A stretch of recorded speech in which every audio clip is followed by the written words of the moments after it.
Hey everybody, hope you're having a good, not very springy day, I have to say. I'm very glad I wasn't driving into Hartford today in that pretty nasty weather. So happy JF Day, which is traditionally celebrated by creating charts and lists of bills and status updates. So for those who don't understand what I'm talking about, JF stands for Joint Favorable. Sorry, it's been a long week. That's a committee terminology. And what it means is when a bill receives a joint favorable report from the committee, that means it was voted out. That means it passed and it's eligible to be considered by either the House or the Senate, depending on whether it's a House or Senate bill. So that's what we have. Each committee has what's called a JF deadline, and that's basically the drop dead date by which you have to get bills out of your committee or they are no longer live. And today is the Finance, Revenue, and Bonding Committee's JF deadline, and it's traditionally a happy day. Again, you'll note I'm in district and not in Hartford today because if you can avoid it, you don't have committee meetings on your final day. That leads to a little too much potential for shenanigans, or drama. So we had our two final action meetings at which we voted bills out of committee yesterday and Tuesday. And each bill that is voted out is either given a JF, which means joint favorable, or JFS, which means joint favorable substitute. That means that the language has changed, been amended since we had the public hearing. So that S is causes a lot of, as drafts fly, as we get closer and closer to the deadline, humans being what they are, that causes a lot of work. And when I went back to look, a lot of activity in those last couple of days. And when I went back to look at my schedule, for, the last few days, it was sort of a seamless, seamless is not quite the right word, but, breakless, without an endless series of meetings, screening meetings, public hearings, caucuses, committee meetings, negotiating meetings. And that's a lot of terminology. And so I thought I'd just give you a snapshot of what, for example, Tuesday was like, which was our, that was the first day we had a committee meeting at which we voted bills out of committee. And that we started first thing in the morning with a screening meeting. And that is a meeting which, each committee does screening meetings a little bit differently, but ours are bipartisan. We have bipartisan leadership of the committee and our nonpartisan staff, who can help us give background on bills if we have questions. And we typically have them, always after a public hearing. And we had our last public hearing on Monday. And so we meet to discuss the testimony that we heard, what we think that means, what our position on the bills is given the testimony, whether they need to be amended, whether we're not interested in pursuing them this year, and it helps us decide what posture they're going to take. So that's why we tend to have screening meetings pretty close to when we have a public hearing so that everybody has that testimony fresh in their mind. So the first thing we had on Tuesday morning was a screening meeting, and it was scheduled for an hour, but it went longer than an hour, as is typically the case. And then we went right into a meeting for the chairs of the committee looking at the bond bill. And the bond bill was the biggest bill that we passed in committee this year, and that basically one of the responsibilities of the Finance Committee is bonding, which is basically using the state's ability to borrow money to give grants to communities in which we take on that obligation and pay it off over time. That's the source of a lot of economic development in areas throughout the state and in our community. If you drive past the FQHC in North Canaan, which is nearly open, that is, was funded mostly by bonding money from the state, but also from a lot of, private money from local organizations as well. But that is a big, long, and complicated bill, and it has a lot of not just legislative priorities, but agency priorities overall, and it takes a long time to go through the details on that. So there we had a negotiating meeting on that. That also went over. Then we had a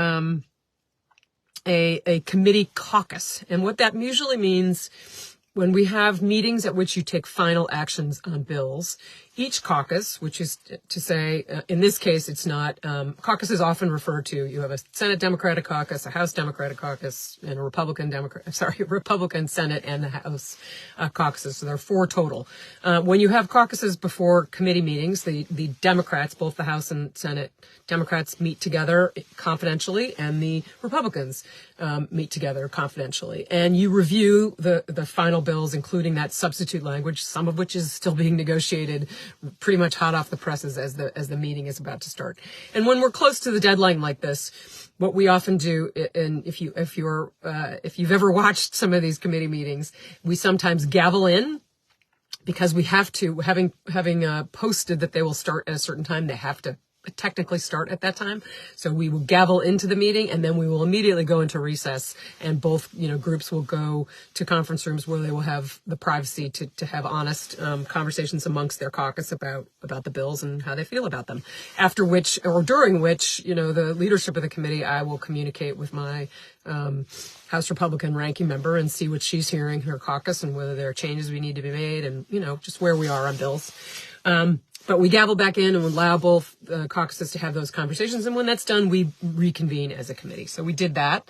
Then we had a long, actually the first meeting went not so long. It went pretty efficiently. We did some of the easier things that weren't still being negotiated on the first day of the 2 meetings.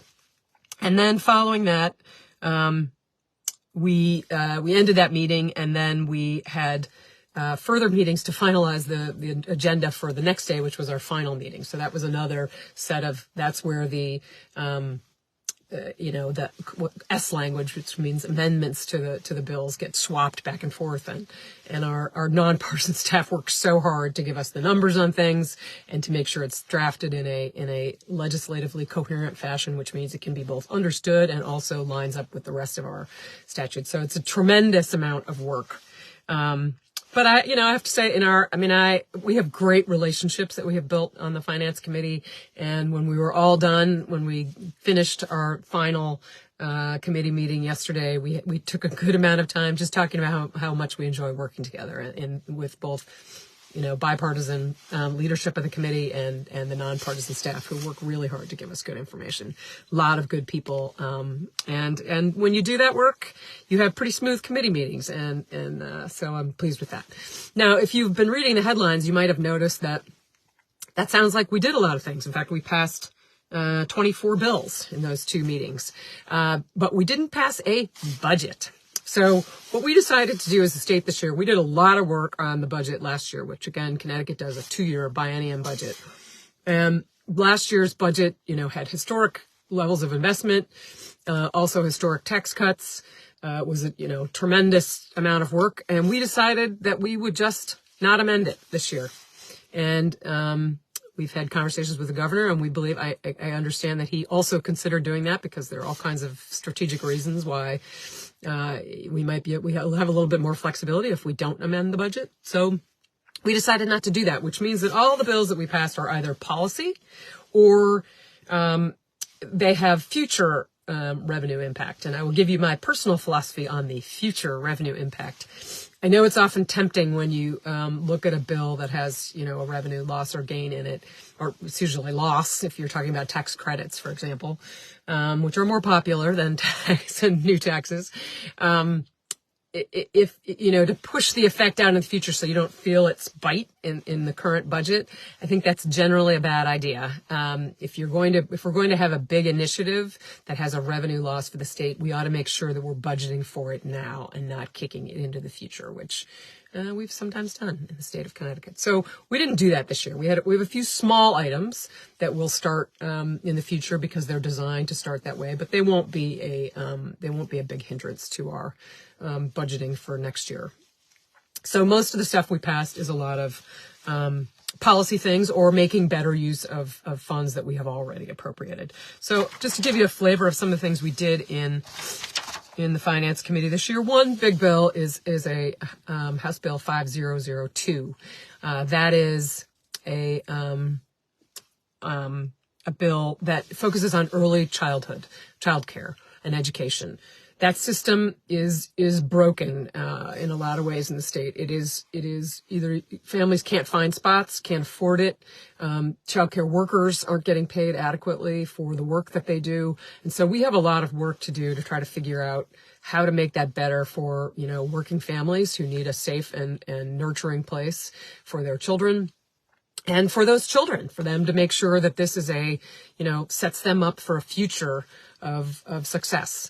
So we have a bill this year that starts to create the architecture for us to do that and for us to take a serious look at that. And in particular, it includes a program called a TRISHARE program, which involves employers, employees, and the state working together to help, create something that works for everyone. And we've seen that model in a couple of other states, and we're looking to fund a pilot project to do that. So very proud that we have made a statement with that.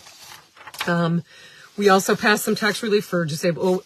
Again, we haven't passed it yet. We passed it out of committee, and now I'm going to start on my list here is starting the advocacy to make sure that these make it across the finish line. And so these are some of the things in play: tax relief for disabled veterans, a farm investment tax credit, which I've been working with the Farm Bureau and a lot of local farmers on, did pass out of committee. I believe it passed unanimously, so I'm very excited about that.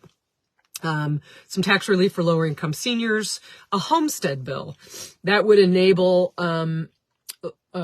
municipalities to create a tax exemption for people's homesteads. So if a place is your home, and you declare it such to your town, and your town decides to participate in this, they can create a tax exemption for you. This is, at a time when a lot of people are feeling the pinch of revaluations and tax bills going up. We hope this is a tool that will help municipalities manage that a little bit better. And I participated in a call with our Council of Governments this morning about that, which I believe has a lot of support in certainly in the Northwest corner, and I hope we can work that. The bond bill I mentioned, and then a working group on tax expenditures. A lot of interest in our committee at taking a broad look at tax expenditures, which means tax credits, tax deductions, tax exemptions that we've created in the past and not necessarily paid as much attention to as we ought to make sure that they're still serving the state and the citizens of Connecticut. So lots of work ahead, taking a little bit of a deep breath before we start pushing to make sure these bills get a good shot at making it across the finish line. So that's what next week we'll be taken up with. I do plan to be, I'm making the final arrangements to be in Norfolk at the Hub on April 10th at 5:30. That's the plan. Be on the lookout for more news about that, just to answer questions and talk about the session. And then we'll start work on what comes next. And May 8th, this is when session ends, is the next big deadline. The other big news, of course, non-legislative, is that the UConn men and women are in the Final Four. So if you're a basketball fan, I know you'll be watching a lot of basketball this weekend. It's the first time ever that two schools have both their men and women's teams in the Final Four. NC State also has both of them. So I hope you enjoy some good basketball this weekend. And maybe it doesn't include so much wintry sludge that's sitting out there at the moment. Have a great weekend.